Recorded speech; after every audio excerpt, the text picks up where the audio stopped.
আসসালামু আলাইকুম গাইস, আমরা এই মুহূর্তে আসি মনে করেন যে আশুলিয়া বেরিবাদের রাস্তায়। সো গাইস আমরা যাচ্ছি রস চুরি করতে, ঠিক আছে না? সরি, এই মুহূর্তে তো গান মারা দিতে যাচ্ছে। আমাদের পাশে থাকতে চান চলে আসেন।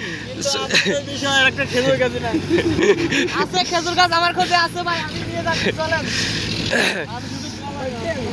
যে তোমরা তো তোমরা এই রাত্রিবেলা যে যাচ্ছ, কোথায় যাচ্ছ তোমরা? একটু আমাকে একটু বল। রস খেতে ভাই।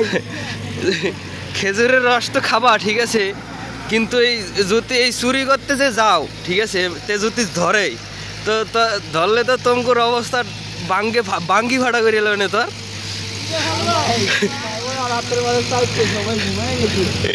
আমরা হচ্ছে খেজুরের রস চুরি করতে।